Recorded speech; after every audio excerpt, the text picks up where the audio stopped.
जी कौन academy students और simple pendulum के बाद हमारी जो नेक्स्ट सिंपल हार्मोनिक एग्जांपल है सिंपल हार्मोनिक मोशन की, वो है हमारे पास मैस स्प्रिंग सिस्टम। ठीक है, इस सिस्टम में क्या होता है कि हमारे पास एक मैस होता है which is attach to a spring, जैसे कि नाम आपको जाहिर कर रहा है। अच्छा, अब हमारा ये माइंड है कि मैस स्प्रिंग सिस्टम किताब में एक है, लेकिन किताब में एक है, हमने दो किस्म का मैस स्प्रिंग सिस्टम पढ़ना होता है। एक हमने students horizontal mass spring system पढ़ना होता है जो कि हमारी बुक में दिया हुआ है, और एक हमें वर्टिकल मैस स्प्रिंग सिस्टम पढ़ना होता है जो कि हमें स्पेसिफिकली इंट्री टेस्ट के पॉइंट ऑफ व्यू से देखना होता है। अगर हॉरिजॉन्टल मैस स्प्रिंग सिस्टम की बात करें तो ये वो वाला सिस्टम है जो कि हमारी बुक में दिया हुआ है, जिसमें एक मैस जो है वो फ्रिक्शन लेस सरफेस पे मूव कर रहा होता है टू एंड फ्रो। और वर्टिकल मैस स्प्रिंग सिस्टम में क्या होता है कि एक स्प्रिंग के साथ एक बॉल वर्टिकली हैंग हुई होती है। ठीक है, तो एक मैस स्प्रिंग के साथ फर्म सपोर्ट से हैंग हुआ है। तो ये डिफरेंस है between horizontal and vertical mass spring system, और अभी हम इन दोनों को बारी बारी देख लेंगे। ठीक है, सबसे पहले हम आते हैं हॉरिजॉन्टल मैस स्प्रिंग सिस्टम पे अपने। तो हॉरिजॉन्टल मैस स्प्रिंग सिस्टम को देख लेते हैं सबसे पहले। अच्छा जी, हॉरिजॉन्टल मैस स्प्रिंग सिस्टम में है क्या, अगेन मैं आपके लिए यहां पे डायग्राम बना देता हूं कि एक स्प्रिंग है और वो इस मैस के साथ अटैच हुआ है। ठीक है, तो मैं कह देता हूं ये मैस है और ये हमारे पास स्प्रिंग है।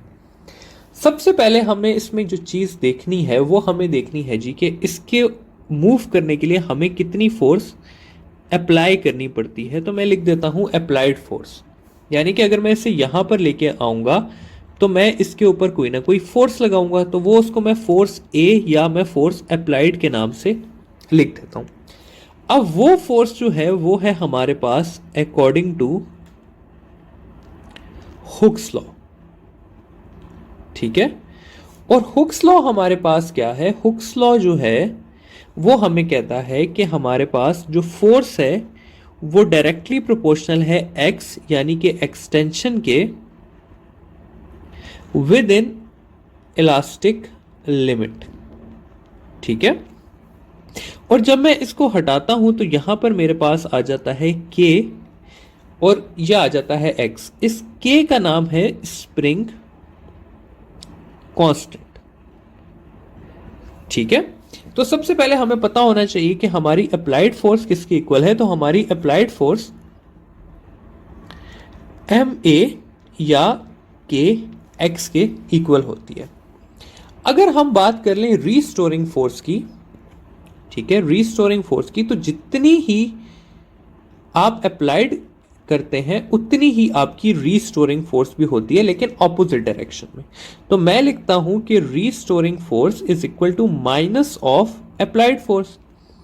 तो अप्लाइड फोर्स अगर हमारे पास के एक्स है तो restoring force minus k x हो जाएगी। ठीक है, तो अगर कभी आपको सवाल आता है कि रीस्टोरिंग फोर्स तो वो पॉजिटिव के एक्स है, और अगर आपको सवाल आ जाए रीस्टोरिंग फोर्स आ जाए तो वो माइनस के एक्स है, और अप्लाइड फोर्स आ जाए तो वो प्लस के एक्स है। ठीक है, तो इन दोनों में आपको फर्क पता होना चाहिए। तो हमने पहली चीज इसमें रीस्टोरिंग फोर्स को देख लिया।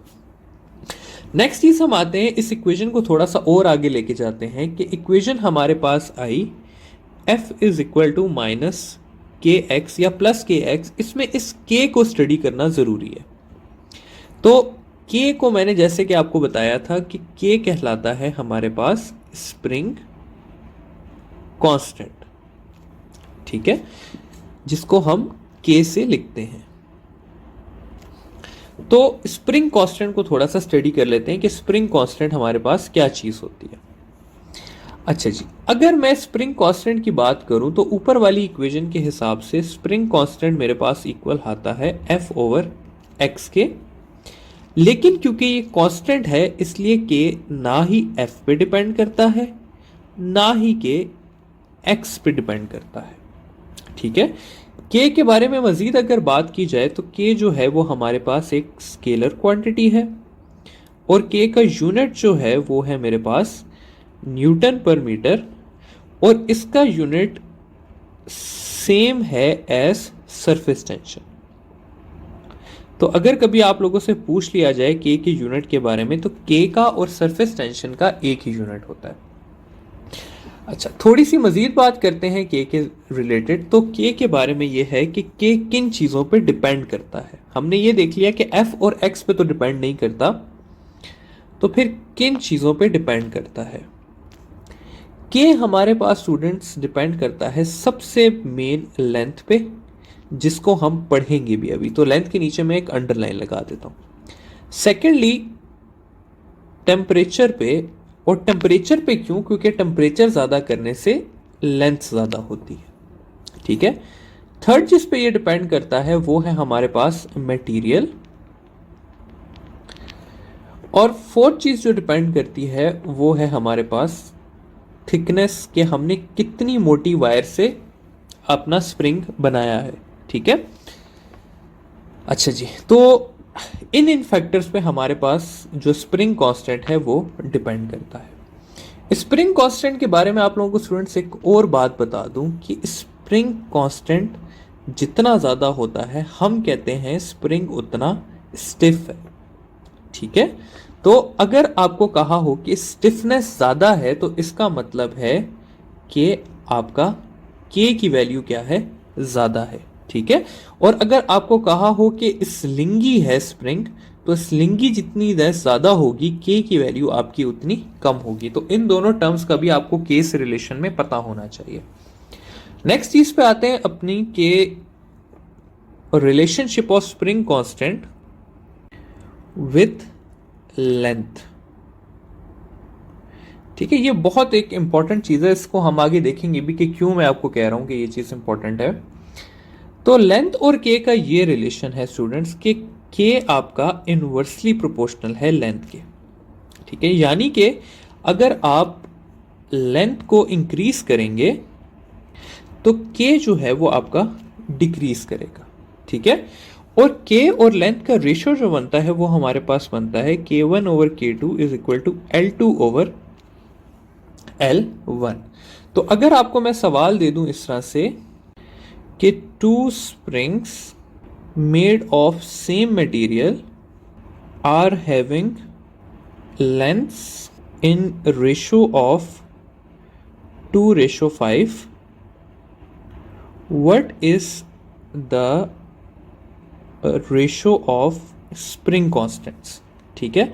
तो स्प्रिंग कांस्टेंट्स के लिए आपका क्या पड़ा है कि K1 over K2 is equal to L2 over L1। तो हमें दिया हुआ है L1 ओवर L2 2/5 है, तो K1 ओवर K2 हमारे पास हो जाएगा 5/2, ठीक है। तो इसका आंसर होगा 5/2। नेक्स्ट चीज हम जरा केस रिलेटेड देख लेते हैं, और वो है हमारे पास कॉम्बिनेशन ऑफ स्प्रिंग्स, ठीक है। तो स्प्रिंग कॉम्बिनेशन को जरा सा देख लेते हैं। अच्छा जी, स्प्रिंग को अटैच करने के लिए स्टूडेंट्स हमारे पास दो मेथड्स होते हैं, ठीक है।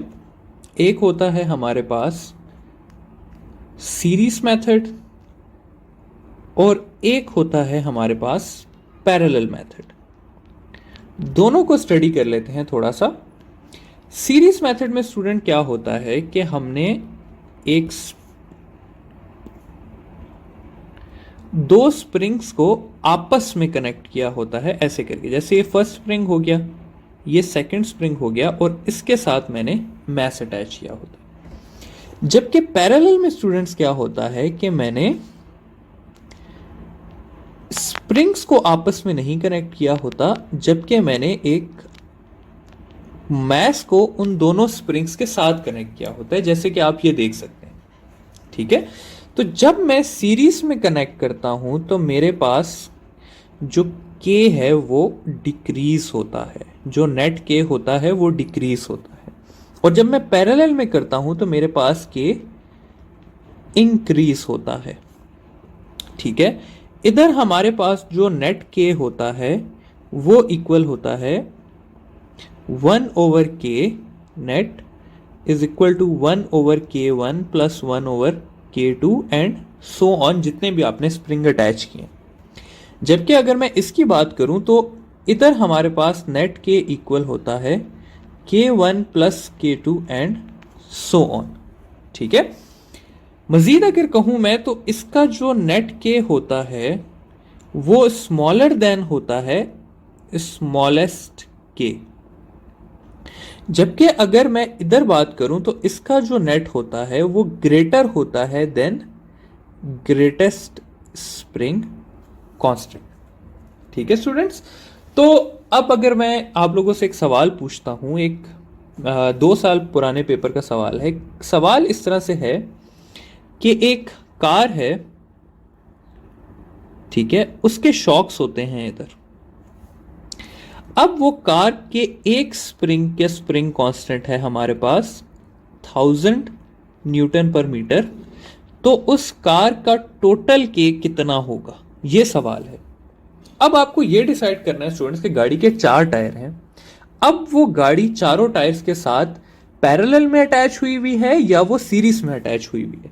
तो देखें यहां पर ये बात क्लियर है कि अगर ये गाड़ी है इस तरह से तो 4 स्प्रिंग्स उसके साथ पैरेलल में अटैच हुए हैं, ठीक है, सीरीज में नहीं हुए हुए, तो ये पैरेलल कॉम्बिनेशन है और उसका नेट के हो जाएगा 1000 प्लस 1000 प्लस 1000 प्लस 1000 और ये हो जाएगा मेरे पास 4000 न्यूटन पर मीटर। ठीक है, तो ये आपका एक सवाल हो गया स्प्रिंग कांस्टेंट से रिलेटेड। आगे जब हम जाएंगे और टाइम पीरियड वगैरह पढ़ेंगे तो हम टाइम पीरियड से रिलेटेड काफी सारे और सवाल भी देखेंगे। ठीक है, अब हम आ जाते हैं वापस अपने मैथ स्प्रिंग सिस्टम पे ये स्प्रिंग कांस्टेंट पढ़ने के बाद और देख लेते हैं जरा equations for horizontal math spring system. अच्छा जी, अब मैंने आप लोगों को ये सिखाया था स्टूडेंट्स कि आपके लिए जो बेसिक इक्वेशंस हैं वो सारी सेम रहती हैं, यानी कि इंस्टेंटेनियस डिस्प्लेसमेंट की x not sine omega T रहेगी अगर मीन से जा रहे हैं और कॉस ओमेगा टी रहेगी अगर एक्सट्रीम से जा रहे हैं। टाइम पीरियड की इक्वेशन, बल्कि वेलोसिटी की पहले देख लेते हैं। वेलोसिटी की इक्वेशन हमेशा क्या रहेगी, omega x naught square minus x square रहेगी। टाइम पीरियड की इक्वेशन आपके पास हमेशा 2 पाई बाय ओमेगा रहेगी और फ्रीक्वेंसी की इक्वेशन ओमेगा बाय 2 पाई, जबकि एक्सेलरेशन की इक्वेशन ओमेगा स्क्वायर एक्स रहेगी। तो ये इक्वेशंस मैंने आपको समझाया था स्टूडेंट्स कि ये नहीं चेंज होगी। ठीक है, सिर्फ आपने क्या याद रखना होता है, आपने यहां पर सिर्फ और सिर्फ ओमेगा की वैल्यू याद रखनी होती है जो कि मैथ स्प्रिंग सिस्टम के केस में है k बाय एम के इक्वल। ठीक है, अब बारी बारी आप इसमें ओमेगा की वैल्यू पुट करें तो ये आपको मिल जाएगा x not sine k by m t. ठीक है, ओमेगा की जगह आपने k बाय एम डाल दिया। यहां आपके पास इक्वेशन चेंज हो जाएगी और हो जाएगी k by m x naught square minus x square. इसकी इक्वेशन चेंज होके हो जाएगी 2 पाई एम बाय के। ये इक्वेशन चेंज हो जाएगी 1/2 बाय k बाय एम और ये इक्वेशन चेंज हो जाएगी आपके पास k बाय एम एक्स के। ठीक है, अब यहां पर अगर आप इस आखिरी सिर्फ चीज को देखें, यहां पर सॉरी माइनस भी आता था, मैंने माइनस नहीं लिखा क्योंकि एक्सेलरेशन डायरेक्टेड टुवर्ड्स मीन होती है। तो इस आखिरी इक्वेशन को अगर मैं देखूं यानी कि acceleration is equal to minus k by m x को, तो यहां पर के बाय एम मैं कांस्टेंट लेता हूं तो एक्सेलरेशन जो है वो डायरेक्टली प्रोपोर्शनल हो जाती है माइनस एक्स की। तो ये शर्त किसकी थी हमारे पास, सिंपल हार्मोनिक मोशन की, कि acceleration is directly proportional to mean position और secondly acceleration is directed towards mean position. ठीक है, तो इसलिए हम कहते हैं कि मैथ स्प्रिंग सिस्टम क्या है, एक SHM है, एग्जाम्पल ऑफ SHM। ठीक है, तो ये सारी इक्वेशंस आ गई। अब हमने जरा इसके आगे रिलेशंस देखने हैं कि रिलेशंस क्या है।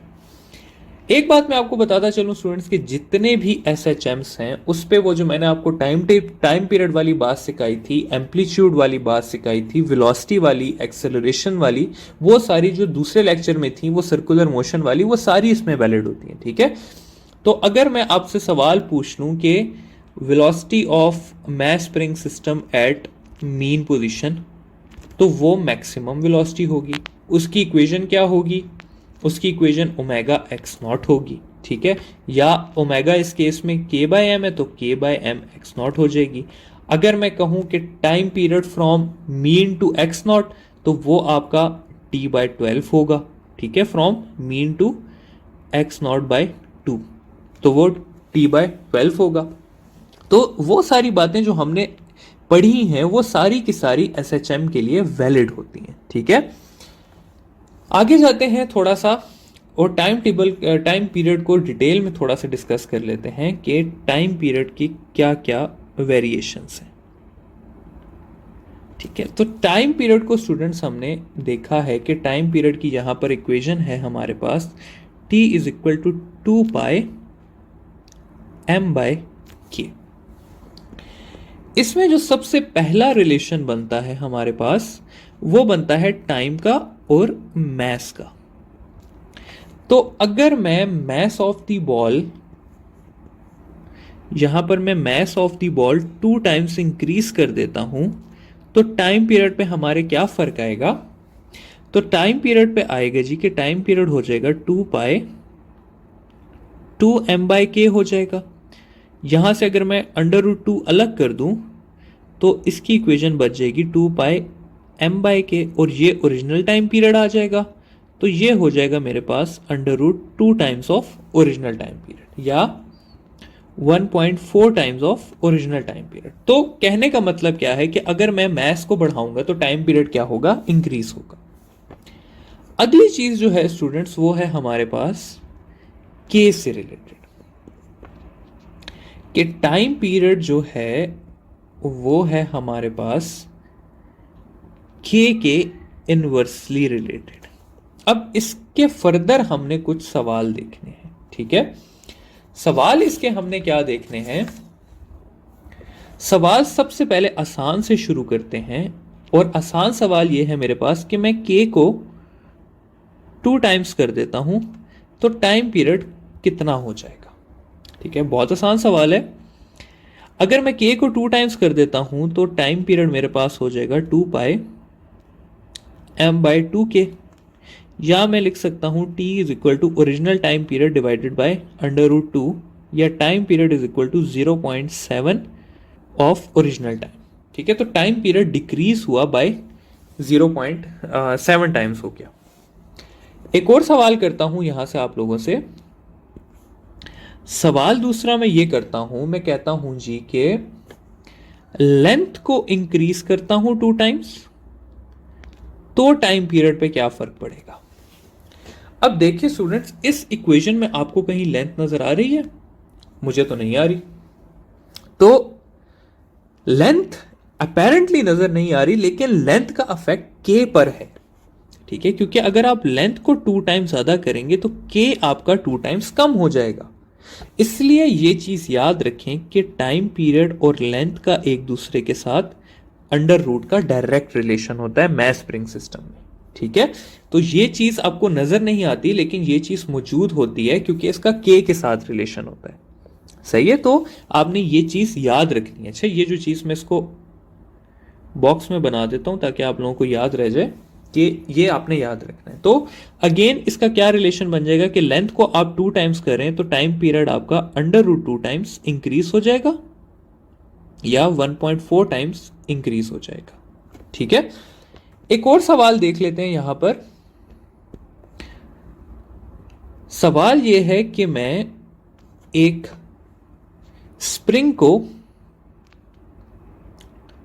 जिसकी लेंथ L थी उसको मैं 2 हाफ्स में डिवाइड करता हूं, और उन हाफ्स को मैं पैरेलल में कनेक्ट कर देता हूं, यानी कि एक हाफ ये आ गया, दूसरा हाफ ये आ गया। इस तरह करके मैं कनेक्ट कर देता हूं, तो टाइम पीरियड पे क्या फर्क पड़ेगा? मतलब पहले आपने बताना है कि इसका टाइम पीरियड कितना है और फिर इसका कितना है। मैं कहता हूं इसका टाइम पीरियड t है और इसका t डैश है, तो अब इसका न्यू टाइम पीरियड कितना होगा? देखिए स्टूडेंट्स, इसकी लेंथ हो गई हाफ, तो अगर लेंथ हाफ हो गई तो k 2 टाइम्स हो गया, ठीक है।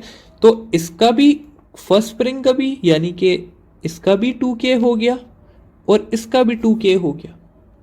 तो नेट हमारे पास जो k की वैल्यू आई वो आई 2k plus 2k which is equal to 4k। तो बेसिकली हमारे पास k कितने टाइम्स हो रहा है? 4 टाइम्स हो रहा है।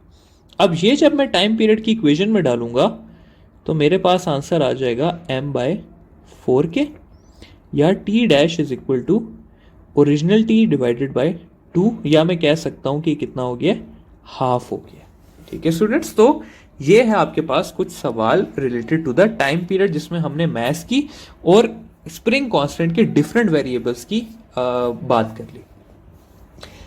इसके बाद स्टूडेंट्स मैं आप लोगों को एक और चीज बताना चाहता हूं कि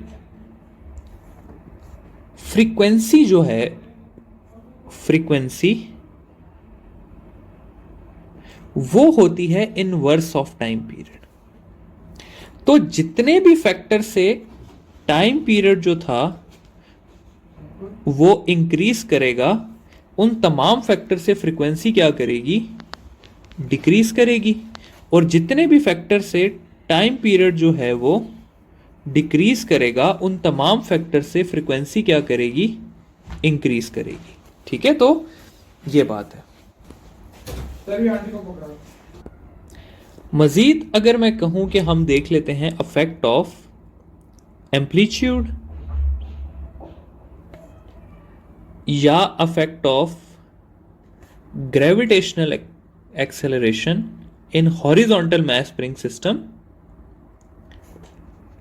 तो इन दोनों का कोई अफेक्ट नहीं होता हॉरिजॉन्टल मास स्प्रिंग सिस्टम में, क्योंकि ये हमारी इक्वेशन में मौजूद ही नहीं होते। हॉरिजॉन्टल मास स्प्रिंग सिस्टम पढ़ने के बाद थोड़ा सा हम डिस्कशन कर लेते हैं वर्टिकल मास स्प्रिंग सिस्टम की। तो वर्टिकल मास स्प्रिंग सिस्टम होता क्या है कि एक फर्म सपोर्ट के साथ इस तरह से हमारे पास एक अटैचमेंट हुई होती है। इसका मास m होगा और इसकी एक्सटेंशन इंपॉर्टेंट होती है कि मैंने इसे कितना एक्सटेंड किया है, और एक्सटेंशन को हम लिखते हैं x से। ठीक है, इसकी इक्वेशंस देख लेते हैं थोड़ी सी। तो इक्वेशंस वही रहती हैं सेम कि x is equal to x not sine omega t, v is equal to omega x nought square minus x square, a is equal to minus omega square x।